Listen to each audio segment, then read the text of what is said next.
those little salad tongs, that they're not something to be afraid of. Well, those sound really barbaric. An assisted delivery is trying to get this baby to do what we would love it to do naturally. Some babies are stubborn and they don't want to do that. When we're using a vacuum is that the baby is actually descending, because of course Absolutely. we don't want to try and bring a baby through a birth canal that will not fit. So first off, what is an assisted delivery? An assisted delivery is trying to get this baby to do what we would love it to do naturally. And the baby is known to go through what we call the cardinal movements of labor, which essentially tries to get the baby to flex or put its head straight down and to get in this position, which we call OA. So the back of the head is facing the mom's interior body and trying to get the smallest diameter to come to pelvis. The thing about that is that some babies are stubborn and they don't want to do that. And patients have all different shapes and sizes of pelvic bony structure. And so sometimes we don't have the best position of the baby. So assisted can be a lot of different options. We move patients around to try to get this baby to do what it needs to do. As obstetricians or midwives, we can put our hand inside and try to get the baby to maneuver or rotate, as we like to call it. Or we have two options for an assisted vaginal delivery with either a vacuum system or forceps.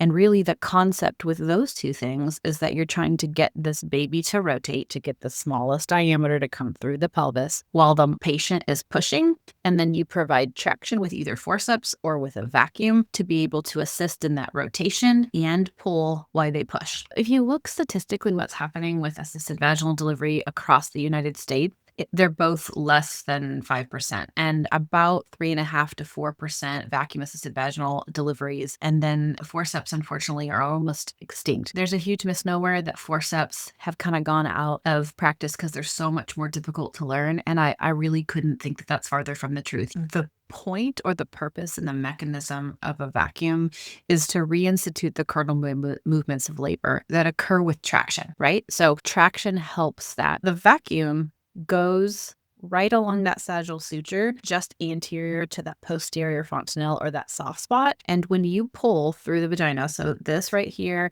is that vaginal canal. And when I pull down, it gets this baby because of the spot, like the physics, guys. You have to know this and understand that this flexes. And then if your baby is not positioned as you're pulling down, it flexes and rotates the baby to get the smallest diameter to come through the pelvis. Now, the key to this is that pulling down with this system actually flexes and auto rotates that baby with the pulling down mechanism because it uses the vaginal canal like a pulley system. So we don't pull up. We don't do a ton of different movements with the vacuum. You pull down and then towards yourself, and then that gets that baby to get flexed and then come underneath that pubic bone like it would have done without assistance. And so it is traction, but it's assisted traction. So I still need maternal effort. This system is allowing that rotation to get the smallest diameter. So I should have the least amount of effort that I should need with traction in mom to get the baby delivered.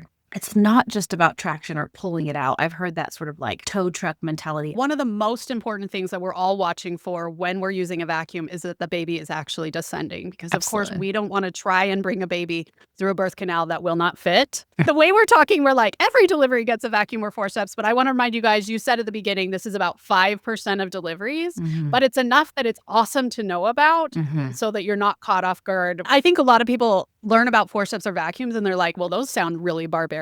But Yeah. I want you guys to realize that the reason we have these is to prevent a C-section. What Yeah. are some of the risks with forceps or vacuum? Because I think they're a little bit different. Yeah, there are some similarities and then there are some differences. And I think the first difference that people associate between risks for forceps with vacuum is that the forceps needs to go, like you just said, those little salad tongs, it goes around the baby's head. So if I were a forceps, I'm showing sort of where my hands are coming around the baby's head to sort of sit right on here and be able to get the baby to come through.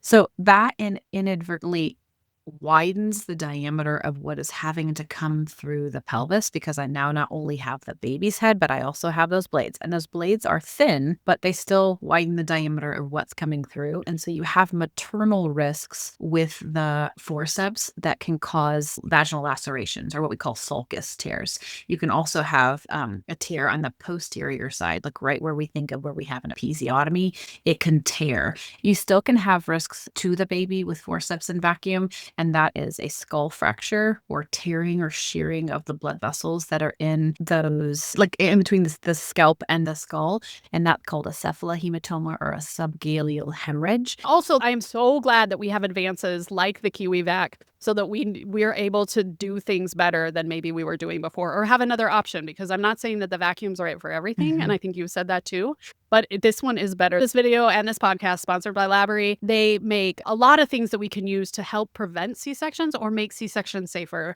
if we have to do them. So big thanks to them for sponsoring this podcast. Big thanks to Tori for coming on. I hope you guys understand them a little bit better, that they're not something to be afraid of. They're something to learn about, and just be prepared if they end up happening to you. And also just be prepared for all the things, including postpartum, because we want you guys to have safe, happy deliveries. Yeah. Thank you so much, Hillary, for letting me come on and talk about all of this stuff. I think it's important to make sure that you're as educated as you can be when you're going through this process, because it certainly is a lot of unknown and a little bit scary if you don't.